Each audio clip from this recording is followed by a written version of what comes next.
قابل صد احترام حضرات شائقین و شائقات سچا پیغام، السلام علیکم ورحمۃ اللہ وبرکاتہ۔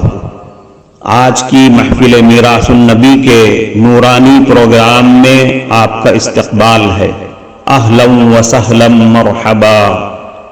ہم آپ تمام حضرات و مستورات کا خیر مقدم کرتے ہیں۔ محترم حضرات و خواتین، تعلیم کا آغاز ہو رہا ہے۔ سب سے پہلے آداب تعلیم کا لحاظ کرتے ہوئے تعلیم کی طرف متوجہ ہو جائیں۔ پورے دھیان سے سننا، عمل کی نیت سے سننا اور تبلیغ کی نیت سے سننا، یعنی سنی ہوئی باتیں دوسروں تک پہنچانے کے جذبے سے سننا۔ چند خاص آداب تعلیم ہیں، امید ہے کہ آپ حضرات ان آداب کا ضرور خیال رکھیں گے۔ جزاکم اللہ۔ بسم اللہ الرحمن الرحیم۔ والدین میں سے اللہ تعالیٰ نے ماں کی خدمت کا حق زیادہ رکھا ہے۔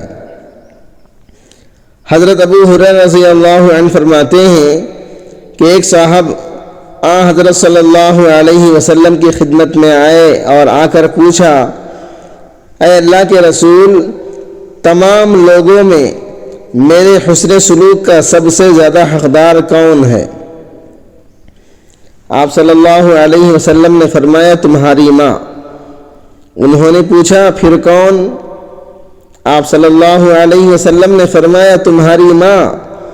انہوں نے پھر پوچھا، اس کے بعد کون؟ آپ صلی اللہ علیہ وسلم نے پھر فرمایا، تمہاری ماں۔ انہوں نے چوتھی مرتبہ پوچھا کہ پھر کون؟ اس موقع پر آپ صلی اللہ علیہ وسلم نے فرمایا، تمہارا باپ۔ اس حدیث کی بنیاد پر علماء کرام نے فرمایا ہے کہ ماں کا حق باپ کے مقابلے میں 3 گنا زیادہ ہے۔ اس کی وجہ ظاہر ہے کہ انسان کی پرورش میں جس قدر تکلیف ماں اٹھا لیتی ہے، باپ اتنے نہیں اٹھاتا۔ ماں کی تکلیفوں کا ذکر قرآن کریم نے خاص طور پر فرمایا ہے۔ دوسرے ماں باپ کے مقابلے میں عموماً خدمت کی ضرورت بھی زیادہ ماں کو ہوتی ہے، اس لیے اللہ تعالیٰ نے ماں کی خدمت کو زیادہ فوقیت عطا فرما رکھی ہے۔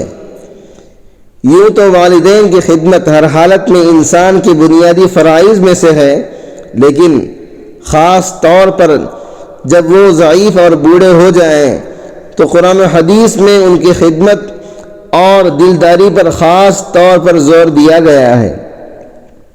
قرآن کریم کا ارشاد ہے، وَقَضَىٰ رَبُّكَ أَلَّا تَعْبُدُوا إِلَّا إِيَّاهُ وَبِالْوَالِدَيْنِ إِحْسَانًا إِمَّا يَبْلُغَنَّ عِندَكَ الْكِبَرَ أَحَدُهُمَا أَوْ كِلَاهُمَا فَلَا تَقُل لَّهُمَا أُفٍّ وَلَا تَنْهَرْهُمَا وَقُل لَّهُمَا قَوْلًا كَرِيمًا وَاخْفِضْ لَهُمَا جَنَاحَ الذُّلِّ مِنَ الرَّحْمَةِ وَقُل رَّبِّ ارْحَمْهُمَا كَمَا رَبَّيَانِي صَغِيرًا۔ اور تمہارے پروردگار نے حکم دیا ہے کہ اس کے سوا کسی کی بندگی نہ کرو اور والدین سے حسن سلوک کرو۔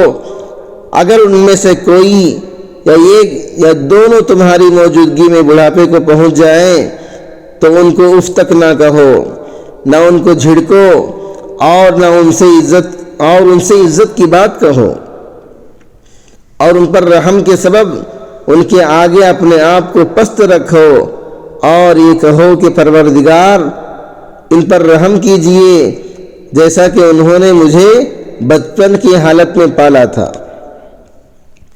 بڑھاپے میں والدین کی خدمت پر اس لیے زیادہ زور دیا گیا ہے کہ عموماً وہ اس حالت میں اولاد کو کوئی جسمانی یا مالی فائدہ پہنچانے کے لائق نہیں رہتے، اس لیے بعض خود غرض لوگ ایسے وقت میں ان کا ساتھ چھوڑ دیتے ہیں۔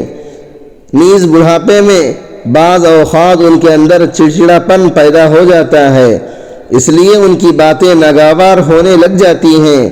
اس لیے قرآن کریم نے توجہ دلائی ہے کہ ایسے موقع پر خیال کرو کہ تمہارے بچپن میں انہوں نے تمہاری خاطر زیادہ محنت اٹھائی ہے، اور تمہاری نہ جانے کتنی ناز برداریاں کی ہیں، لہذا اب تمہارا فرض ہے کہ ان کے ناز اٹھاؤ، ان کی ناگوار باتوں پر صبر کر کے ان کے ساتھ حسن سلوک میں کمی نہ آنے دو۔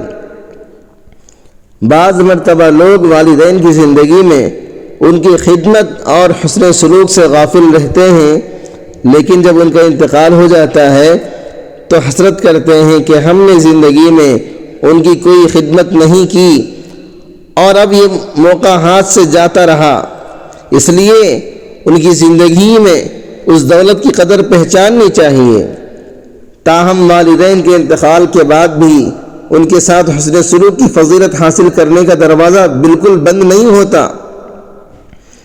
حضرت ابو سعید رضی اللہ عنہ روایت کرتے ہیں کہ ہم ایک دن آپ صلی اللہ علیہ وسلم کے پاس بیٹھے ہوئے تھے کہ بنو سلمہ کا ایک آدمی آپ صلی اللہ علیہ وسلم کے پاس آیا اور اس نے آ کر پوچھا، اے اللہ کے رسول، کیا میرے والدین کی موت کے بعد بھی کوئی ایسا طریقہ باقی رہ گیا ہے جس کے ذریعے میں ان کے ساتھ حسن سلوک کر سکوں؟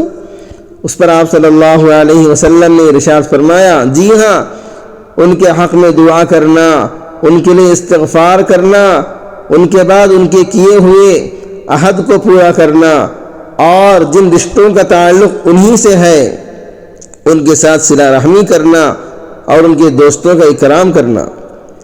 اس حدیث میں آپ صلی اللہ علیہ وسلم نے مرحوم والدین کے ساتھ حسن سلوک کی فضیلت حاصل کرنے کے طریقے ارشاد فرما رکھے ہیں جن پر ساری عمر عمل کیا جا سکتا ہے۔